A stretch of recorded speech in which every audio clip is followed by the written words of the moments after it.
Et il y a aussi, des photos, qui circulent, et qui notamment, montrent, le parlement, palestinien, le parlement du Hamas à Gaza, investi par des soldats, de la brigade, Golani avec, des drapeaux, d'Israël.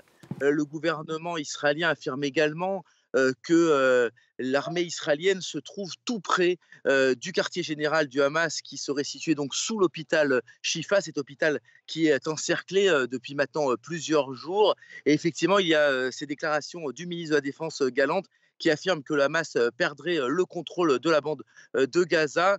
Ce sont autant, de déclarations triomphalistes de l'armée israélienne, ce soir, depuis Gaza.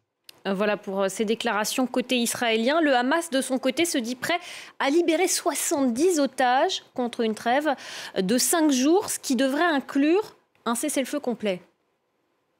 Oui, en tout cas, c'est ce que demande, le Hamas. Pour l'instant, Israël se refuse, toujours à envisager, le moindre cessez-le-feu. Les Américains, sont au front de cette négociation. Le président, Joe Biden affirme que, le deal est sur le point, d'aboutir, mais pour l'instant, évidemment, rien n'est confirmé. Il est certain que le Hamas se retrouve maintenant sous pression, si, les dires du ministre de la Défense israélien se vérifiaient, c'est-à-dire, si les forces armées israéliennes étaient sur le point d'entrer dans ce, il est bien évident que cela changerait complètement la donne militairement et cela pourrait pousser effectivement, le Hamas à faire des concessions sur les otages.